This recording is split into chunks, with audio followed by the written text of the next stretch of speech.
Bonjour et bienvenue sur ACI Podcast, un podcast pour comprendre le vivant autrement. Moi c'est Béatrice, créatrice de ACI. Bienvenue dans mon univers. Les orchidées ont quelque chose de particulier. On les regarde différemment des autres fleurs. Leur beauté est presque dérangeante, trop précise, trop élaborée, comme si chaque détail avait été soigneusement pensé. Et en un sens, c'est exactement ça. Chaque courbe, chaque couleur, chaque odeur a été façonnée par des millions d'années d'évolution pour accomplir une seule chose, attirer. La manipulation est au cœur de leur évolution. Obtenir ce dont la plante a besoin, souvent sans rien donner en retour. Les orchidées sont parmi les fleurs les plus sophistiquées et les plus malhonnêtes du règne végétal. Et aujourd'hui, on va comprendre pourquoi. Bienvenue dans l'épisode 3 d'Acili. Aujourd'hui, on parle des orchidées et de la relation extraordinaire, fascinante et parfois profondément malhonnête qu'elles entretiennent avec leurs pollinisateurs. Avant de parler de tromperie, prenons un moment pour situer les orchidées dans le règne végétal. La famille des orchidées, les Orchidacées, est l'une des plus grandes familles de plantes à fleurs au monde. On compte environ 28 000 espèces décrites, réparties sur tous les continents sauf l'Antarctique. Des forêts tropicales humides aux prairies tempérées européennes, des déserts aux zones arctiques, les orchidées ont colonisé presque tous les environnements terrestres. Et leur relation avec les pollinisateurs est parmi les plus complexes, les plus sophistiquées et les plus surprenantes du règne végétal. Ce sont elles qui ont poussé Darwin à écrire un livre entier sur la pollinisation. Ce sont elles qui l'ont conduit à l'une des prédictions scientifiques les plus audacieuses de l'histoire de la biologie. Mais commençons par le commencement. Dans le monde végétal, la pollinisation est un échange, une transaction. La fleur offre du nectar, du pollen nutritif, un abri parfois, et en contrepartie, l'insecte transporte le pollen d'une fleur à une autre, assurant ainsi la reproduction de la plante. C'est un contrat mutuellement bénéfique, écrit dans les gènes de millions d'espèces sur des centaines de millions d'années. Les orchidées, elles ont décidé de ne pas vraiment respecter ce contrat. Enfin, pas toutes. Certaines jouent le jeu honnêtement, mais une proportion significative d'orchidées a développé quelque chose de bien plus troublant, la capacité d'obtenir la pollinisation sans rien donner en échange, de tromper leurs pollinisateurs, de les manipuler et de les faire travailler pour rien. Et les stratégies qu'elles ont mis au point pour y parvenir sont d'une sophistication qui laisse sans voix. Parmi les orchidées trompeuses, les ophrys sont les plus remarquables et les plus audacieuses. Les ophrys sont des orchidées terrestres, présentes principalement dans le bassin méditerranéen et en Europe. On en connaît plus de 250 espèces et chacune d'elles a développé une spécialité. Imiter une femelle d'insecte pour attirer les mâles et les pousser à tenter une pseudo-copulation. Alors comment font-elles ? Eh bien, elles vont jouer sur deux niveaux simultanés, au niveau visuel et au niveau chimique. Au niveau visuel d'abord, eh bien on va retrouver le labelle de la fleur, donc ce pétale modifié qui va former la lèvre inférieure, qui va évoquer avec une précision troublante la silhouette d'une femelle d'insecte. Sa taille, sa forme, sa couleur, sa texture, jusqu'à sa pilosité. Certaines espèces vont encore plus loin. Leur labelle arbore de pseudo-yeux, ou des zones qui vont refléter la lumière exactement comme le feraient des ailes membraneuses sous le soleil. Mais c'est au niveau chimique que la tromperie atteint son niveau de sophistication le plus vertigineux.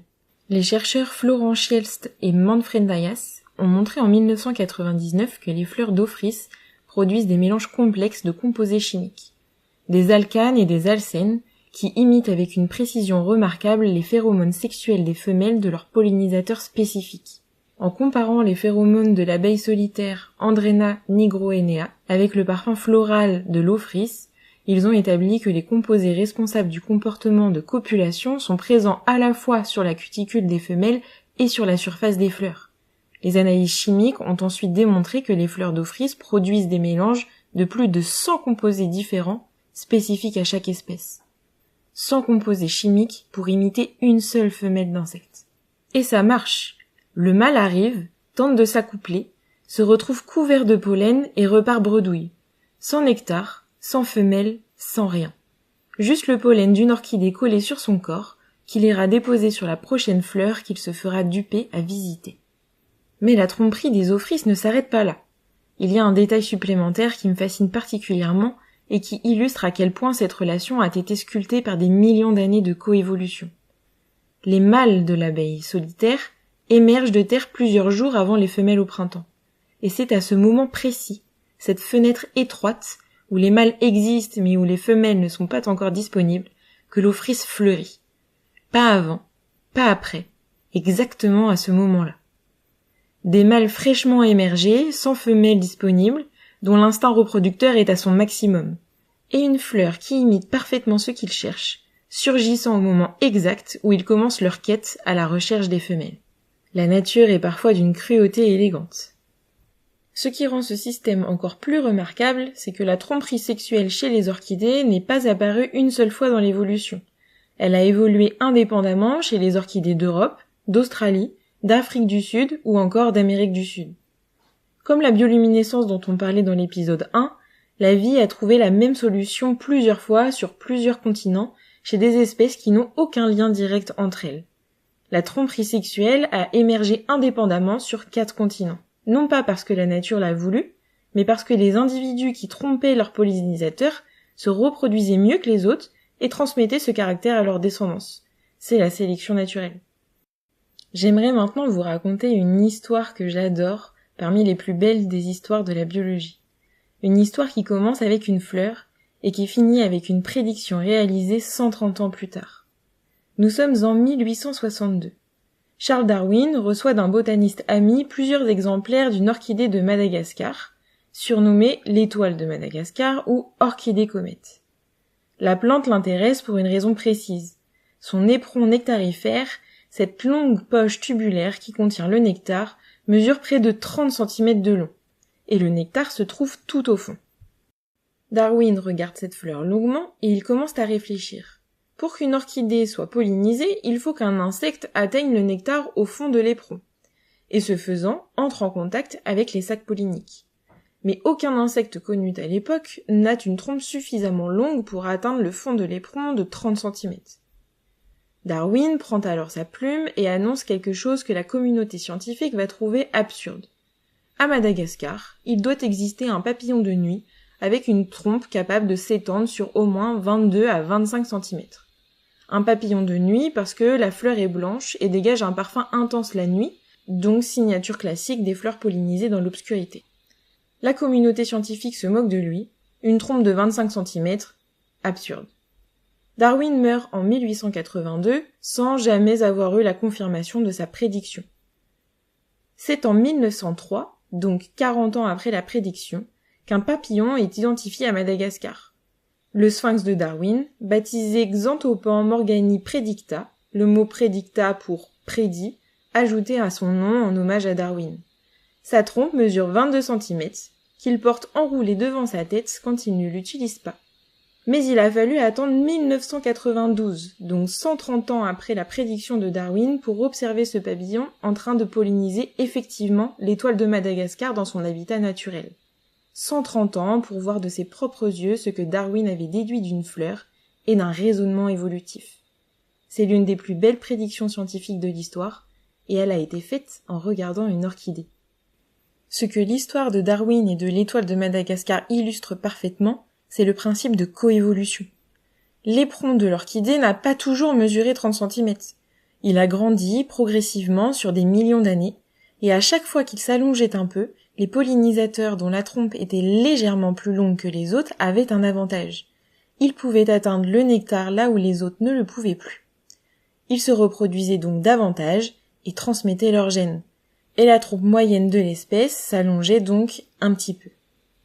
Pendant ce temps, l'orchidée dont l'éperon était légèrement plus long s'assurait que seuls les papillons avec les trompes les plus longues pouvaient la polliniser, limitant la concurrence et donc affinant la relation. Et l'éperon s'allongeait encore et encore.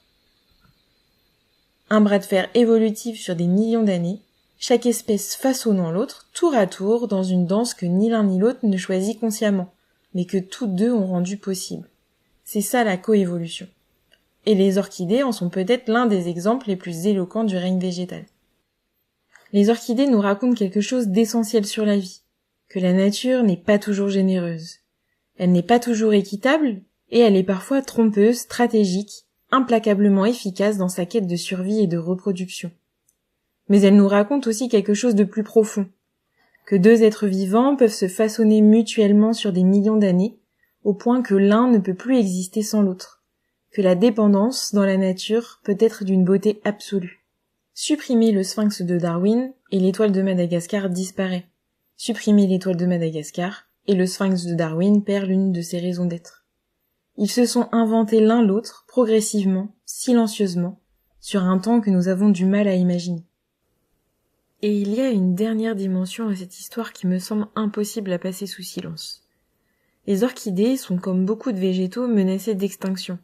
Sur les 160 espèces d'orchidées sauvages présentes en France métropolitaine, 27 sont aujourd'hui menacées de disparition et 36 autres sont considérées comme quasi menacées si aucune mesure n'est prise. À l'échelle mondiale, des centaines d'espèces sont en danger critique d'extinction. Les responsables sont bien connus. La destruction des habitats, le drainage des zones humides, l'agriculture intensive, le fauchage trop précoce des bords de route et surtout le déclin des pollinisateurs dû notamment aux insecticides. Et c'est là que tout ce qu'on a dit sur la coévolution prend un sens douloureux. Les offrises que nous avons décrites avec leur mimétisme chimique d'une précision extraordinaire ne sont pollinisées que par un seul groupe d'insectes, parfois même une seule espèce. Des millions d'années de coévolution ont abouti à une dépendance totale, mutuelle et irremplaçable. Supprimer l'abeille solitaire qui la pollinise, et cette orchidée n'a plus aucune façon de se reproduire, et elle disparaît. Ce que le changement climatique et la destruction des habitats menacent, ce n'est pas seulement une fleur, c'est toute une histoire évolutive, ce que la nature a mis des centaines de milliers d'années à construire, cette relation précise, élaborée, parfaitement synchronisée entre deux êtres vivants, peut disparaître en quelques décennies. Les orchidées sont aussi utilisées par les scientifiques comme des indicateurs écologiques, des sentinelles. Quand elles disparaissent dans le milieu, c'est souvent le signal que cet écosystème tout entier est en danger. Leur présence ou absence dit quelque chose sur la qualité du sol, sur la santé des populations d'insectes et sur l'équilibre général du lieu. Les regarder, c'est lire l'état du monde vivant autour de nous. La prochaine fois que vous verrez une orchidée dans un jardin, dans une prairie, un magasin, regardez-la autrement. Derrière cette fleur que nous trouvons si belle, il y a des millions d'années d'évolution, de coévolution, de tromperie raffinée et de dépendance mutuelle. Et quelque part à Madagascar, il y a un papillon qui vole la nuit avec une trompe de 22 cm. Darwin l'avait vu venir. Comme d'habitude, pour les plus curieux d'entre vous, vous retrouverez en bio dans la description les articles scientifiques qui m'ont permis de faire cet épisode. Si cet épisode vous a plu, n'hésitez pas à le partager, à en parler autour de vous. Quant à nous, on se retrouve la semaine prochaine. D'ici là, gardez les yeux grands ouverts. Il y a des merveilles partout qui n'attendent que vous.